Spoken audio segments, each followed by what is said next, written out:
दोस्तों, महाभारत का युद्ध तो सबको याद ही होगा। इस युद्ध को इतिहास के सबसे बड़े युद्धों के रूप में देखा जाता है, जिसमें कई बड़े बड़े योद्धाओं ने भाग लिया था। श्री कृष्ण की एक अक्षौहिणी नारायणी सेना मिलाकर कौरवों के पास 11 अक्षौहिणी सेना थी, तो वहीं पांडवों ने 7 अक्षौहिणी सेना एकत्रित कर ली थी।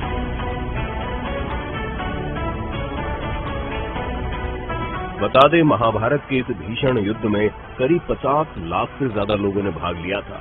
लेकिन क्या कभी आपके दिमाग में ख्याल आया है, इतने बड़े युद्ध के दौरान उन योद्धाओं का भोजन कौन बनाता था और इतने लोगों के भोजन का इंतजाम होता कैसे था? आज हम आपको अपने वीडियो में महाभारत के इसी रहस्य के बारे में बताने वाले हैं। तो चलिए और देर न करते हुए वीडियो को स्टार्ट करते हैं।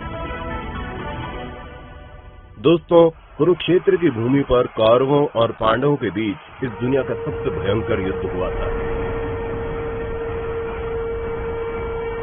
जिसे हम सही मायने में विश्व का प्रथम युद्ध भी कह सकते हैं। तो इस युद्ध में भाग लेने वाले हर एक योद्धा, चाहे वो कौरवों की तरफ से हो या पांडवों की तरफ से, सभी यही चाहते थे कि वो युद्ध जीत जाए। महाभारत के इस युद्ध में शायद ही उस समय कोई ऐसा राज्य था जिसने इस युद्ध में भाग न लिया हो।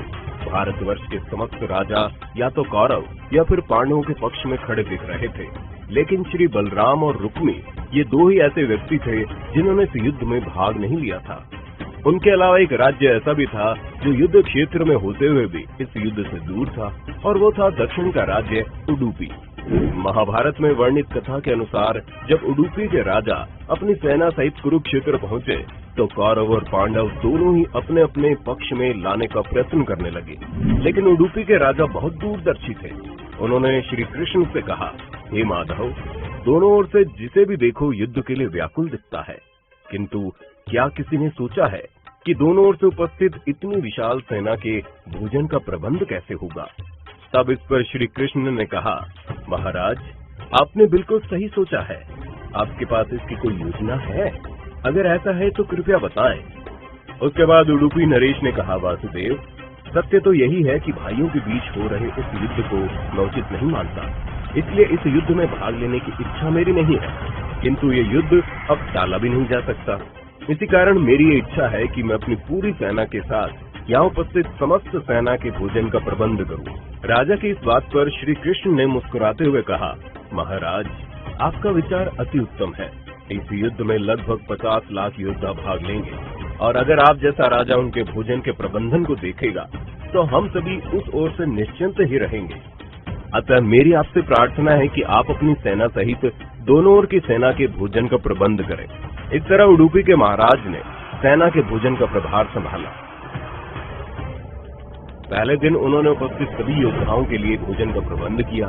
उनकी कुशलता ऐसी थी कि दिन के अंत तक एक भी दाना अन्न का बर्बाद नहीं होता था।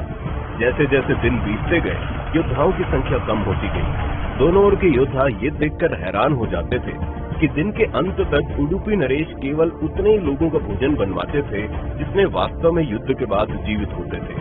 किसी को समझ में नहीं आ रहा था कि आखिर उन्हें ये कैसे पता चल जाता है कि आज कितने योद्धाओं की मृत्यु होगी। इतनी विशाल सेना के भोजन का प्रबंध करना अपने आप में एक आश्चर्य था, और उस पर भी इस तरह कि अन्न का एक दाना भी बर्बाद न हो, ये किसी चमत्कार से कम नहीं था।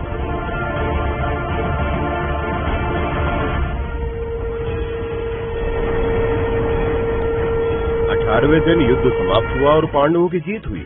फिर युधिष्ठिर का राज्याभिषेक हुआ।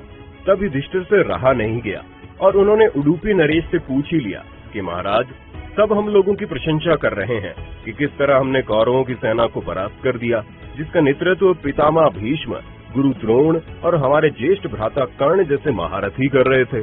किंतु मुझे लगता है हम सबसे अधिक प्रशंसा के पात्र तो आप हैं, जिन्होंने न केवल इतनी विशाल सेना के लिए भोजन का प्रबंध किया, अपितु ऐसा प्रबंधन किया कि एक दाना भी व्यर्थ नहीं गया।